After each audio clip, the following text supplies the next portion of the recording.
Hello students, I am Abhishek Bhadoria.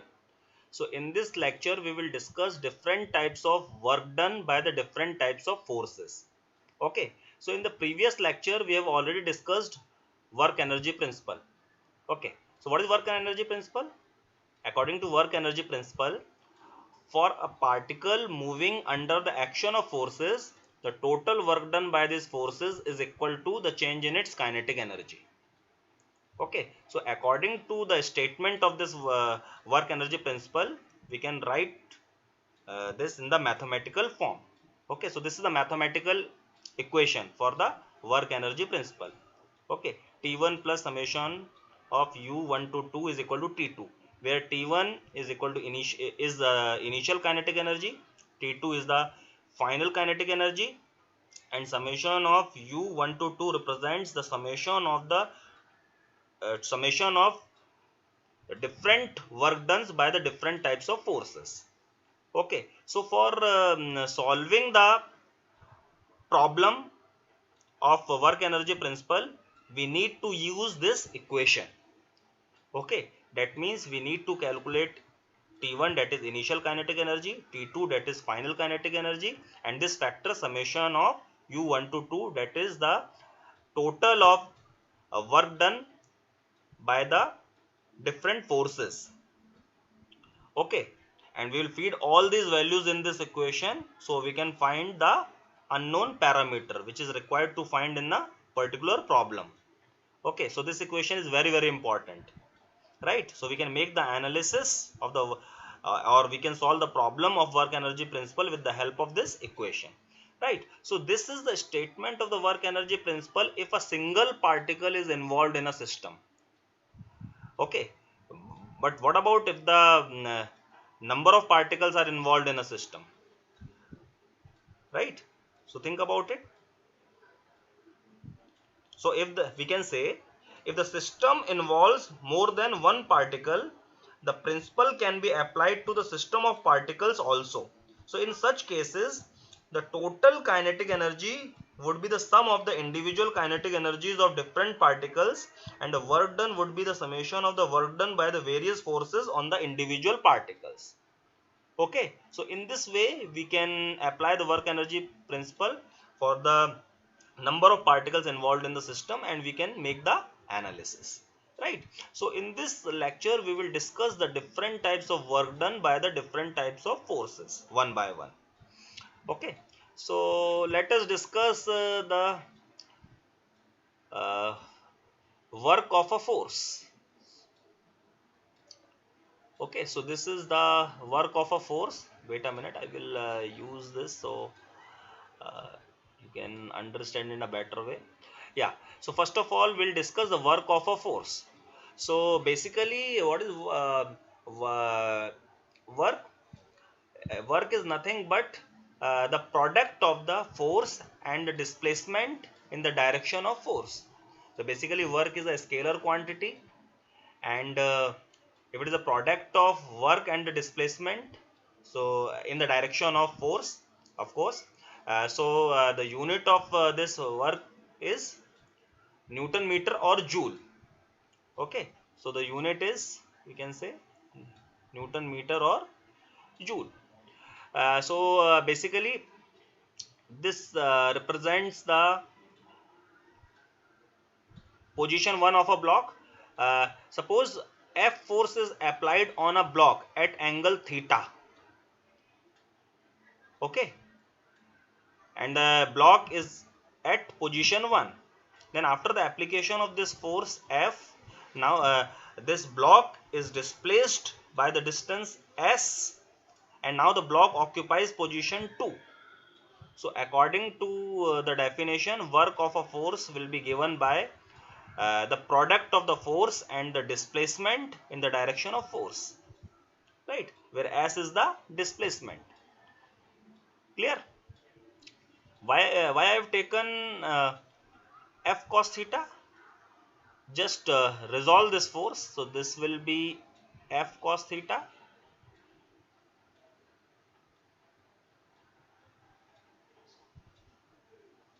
Okay, this is F cos theta, and this component is F sin theta.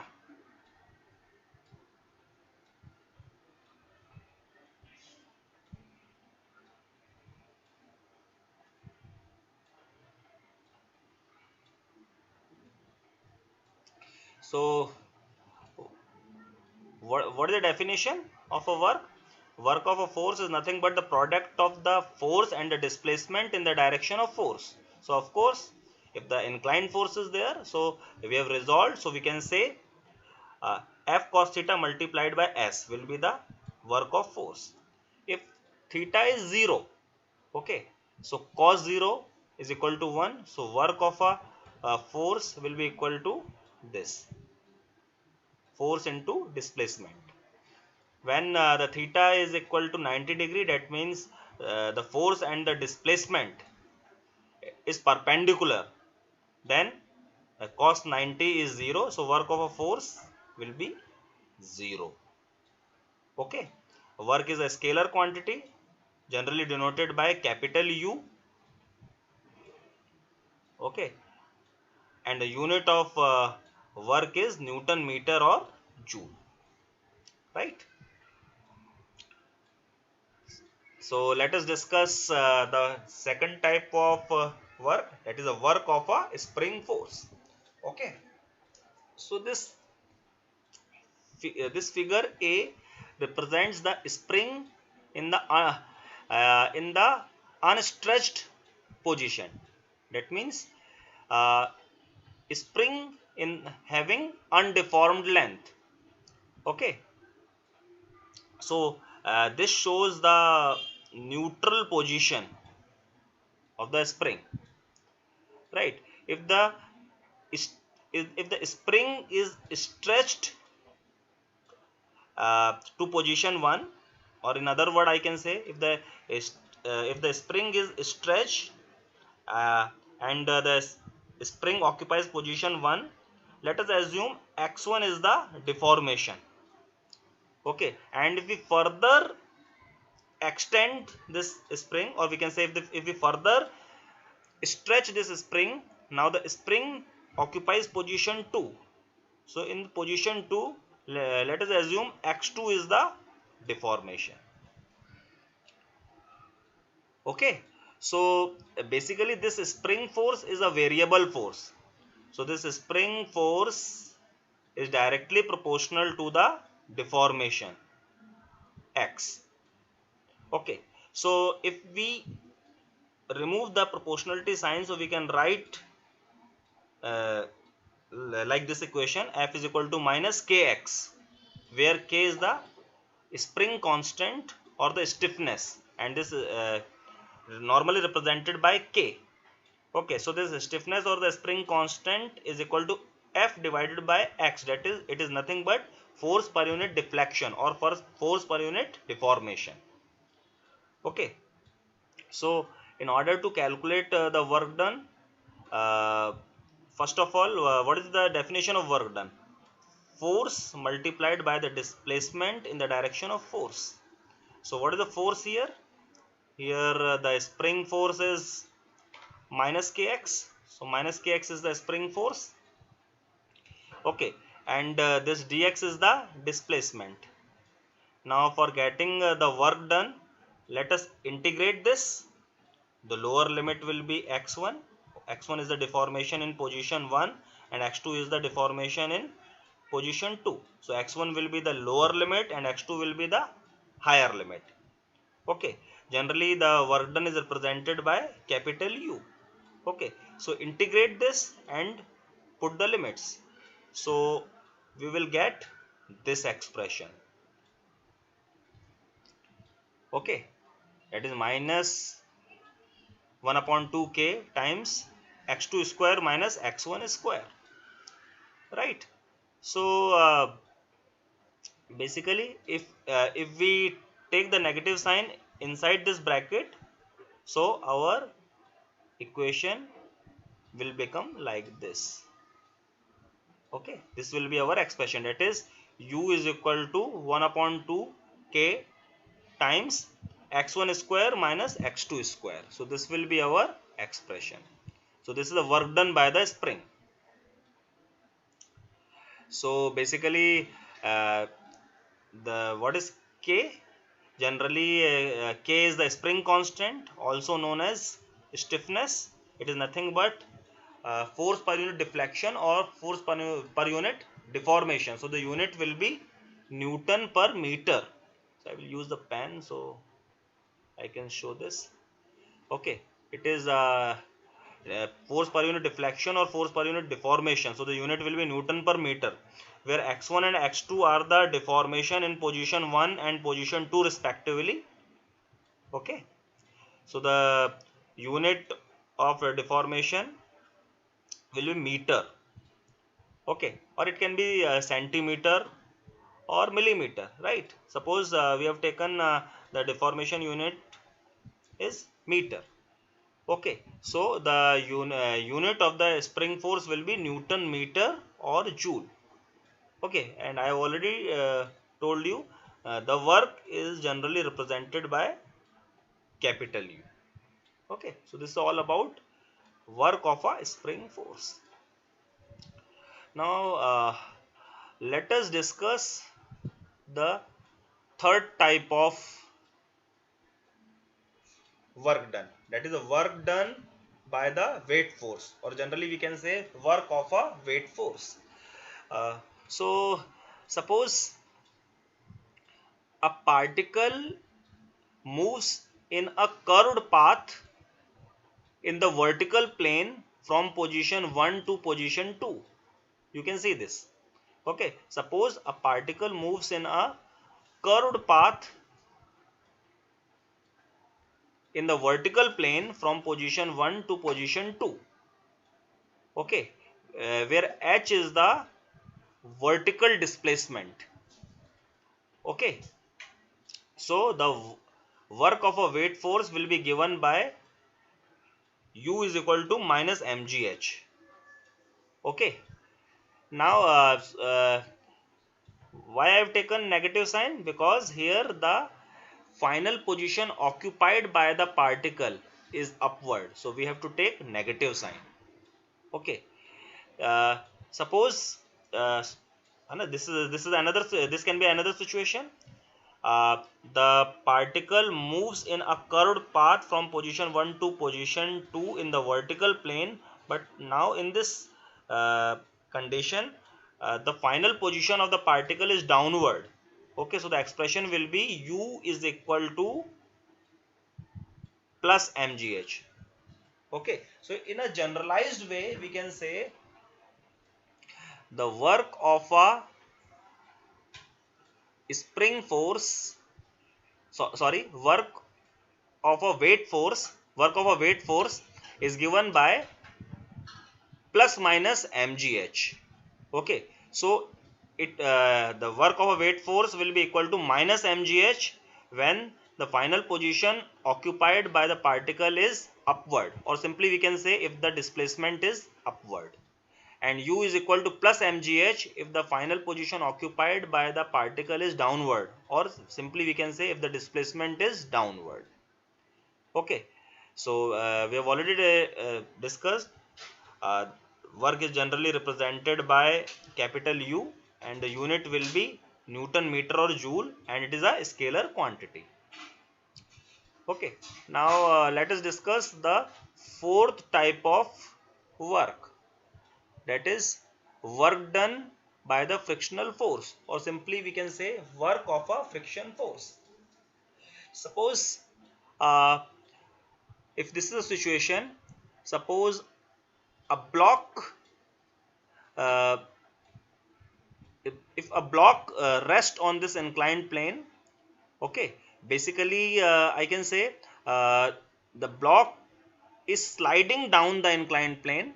Okay, now this is the position 1, so definitely suppose draw the free body diagram of this. Okay, so okay, this block is sliding down a inclined plane. Okay, so this is the uh, position 1, that is the initial position of the block. So let us draw the free body diagram of this. Okay, when the block is sliding down an inclined plane from position 1 to position 2. That means position 1 is the initial position. Position 1 is the initial position, and uh, after sliding down it occupies the new position, that is the position 2. Okay, so let us draw the free body diagram. uh, N is the reaction which will be perpendicular to this inclined surface. W is the weight acting on the block which will act in the downward direction. And what is mu k n? Mu k n is the frictional force. So frictional force will always act in the opposite direction to the direction of motion. This block is sliding down, so the frictional force will act in the opposite direction, that means in the upward direction. Okay, so this block is sliding down from initial position, that is from position 1 to the final position, that is position 2. So it is displaced by the distance s. Okay, now it occupies position 2.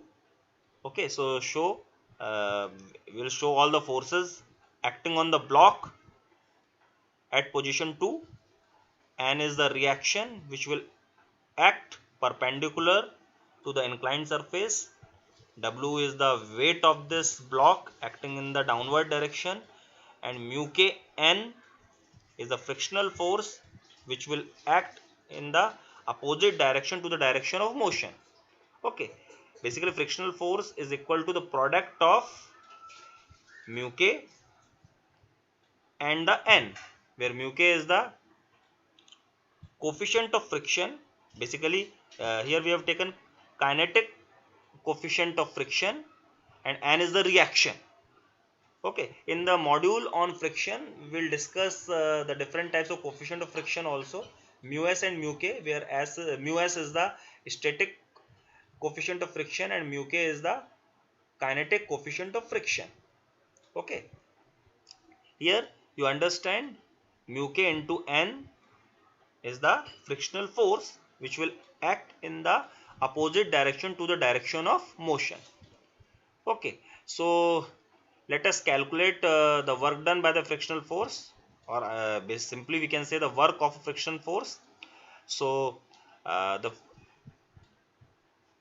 friction force, that is mu k into n multiplied by the displacement. Here displacement is s. Okay, so the frictional force mu k n into s. So this will be the frictional force. Why we have taken negative sign? Because the frictional force will always act in the opposite direction to the direction of motion. So we have to take the negative sign, right? We have already discussed the work is generally represented by capital U. It is a scalar quantity and the unit will be Newton meter or joule. Right, so in this way we can calculate work of a friction force. So basically in this way we can calculate different types of work done by the different types of forces, and finally we will add all types of work done by the different types of forces in the generalized equation of the work energy principle to solve any problem on the work energy principle. So basically for solving any problem we have to see what are the forces available in that particular problem. So we need to calculate the work done for those forces which are available in that particular problem. Right? In this way we can solve the problem on the work energy principle. Thank you.